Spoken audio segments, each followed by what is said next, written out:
Hello and welcome to NASA Today, Tuesday, June 16th, 1992. I'm Catherine Greenfield. When you think of NASA, what comes to mind? Astronauts, airplanes, shuttle missions, space sciences? How about undersea missions? No? Well, guess again. As NASA Select's Ann Sundius reports, the space agency just spent 30 days under the sea in Key Largo, Florida. They're not astronauts, they're aquanauts, and they haven't been to the moon, they've been to the lagoon. That's right. Follow the bubbles straight down, 30 feet, to Chalupa, an undersea hotel and laboratory developed by the Florida-based Marine Research Development Foundation. On May 6, an aquanaut team of 4 was sent down below. For the next 30 days, they would perform extensive marine science, and NASA would watch them work. NASA lab to Chalupa. This is Dr. Al Holland. He's contacting an aquanaut down under. Dr. Holland works for the Behavior and Performance Lab at the Johnson Space Center, the NASA connection to the Chalupa mission. Our mandate is to preserve and to optimize the psychological health of the crew and their performance, the performance of the team as a whole. So we're interested in the individual and their ability to adapt to the long duration confinement and isolation that will be required for long space flights like space station when it comes full up, and of course the Lunar Mars expeditions which are planned. Chalupa's certainly not as far away as Mars or even the moon. The isolated environment is more like a practice run for these futuristic missions. But psychologically, the isolation is authenticated as communication to Chalupa is kept to a minimum. This is what we call the command bin. This is our communication center. This is where someone monitors what's going on down in the habitat at all times. There's somebody here 24 hours a day. We have a bed here where we can stay for the night. With this microphone, I can speak to them. They can speak to me without having to flip switches, anything like that. When they're wet, they can tell me what's going on. NASA's call to Chalupa comes once a night to check on the overall well-being of the crew and to ask the question every host asks of their guests: how'd you sleep? We're interested in not only the quality and the quantity of their sleep. We measure that using an actigraph, which is like a wristwatch, about the size and shape of a wristwatch. You wear it on your wrist, and it essentially will measure gross movement of the arm. And they'll wear this 24 hours a day, so during the sleep period there's a lot less movement, and during your waking period there's a lot more, of course. And when you combine the actigraph information on movement with people's report of how well they slept, you get a pretty good idea of how people sleep. We're interested in how well they sleep because that affects other things we're measuring, like how their reaction time changes through the mission and through a day, the effect of fatigue on memory, on eye-hand coordination and other critical tasks that would be part of critical satellite deploys or other space activities. NASA also wanted to know how productive the crew was and if they were working well as a team in the confined environment. NASA's no stranger to undersea missions. Back as far as the 1960s, they had a program called Tektite 1, where they sent 4 men under the sea for 60 days. So what's so special about this mission? Well, for one, the equipment and the technology is much more sophisticated.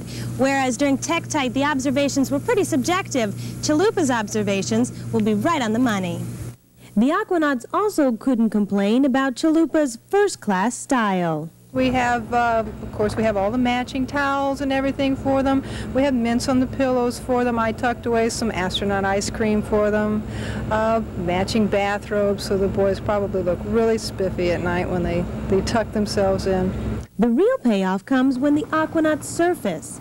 As the 30-day mission under the sea ends, a better understanding of our extended missions in space begins.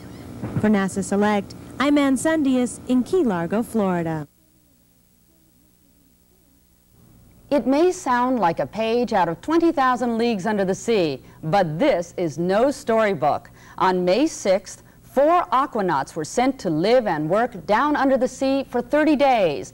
The mission was called Chalupa 30 and was a cooperative effort between the Florida-based Marine Research Development Foundation, or MRDF, and NASA.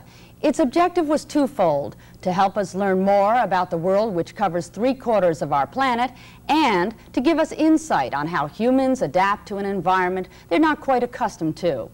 Follow us now to Key Largo, Florida, with NASA Select's Ann Sundius. We'll greet the aquanauts as they surface from down under and find out how the mission went.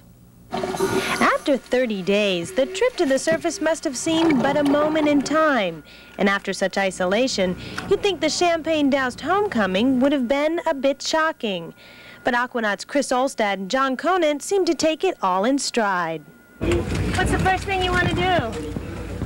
Give my wife a hug. A simple request after a long stay away from home. But wait, where are the other 2 aquanauts?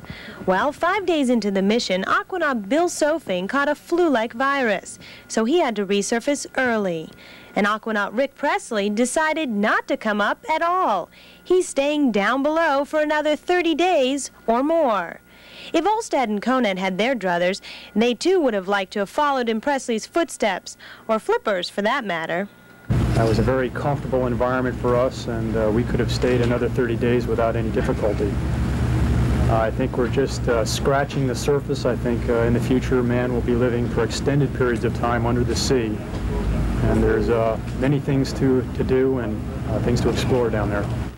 Although MRDF would have liked all the aquanauts to continue the marine exploration past the 30-day mark, funds weren't available to do so. And as for NASA, they had set out to observe how the aquanauts fared in the isolated and confined environment specifically for 30 days.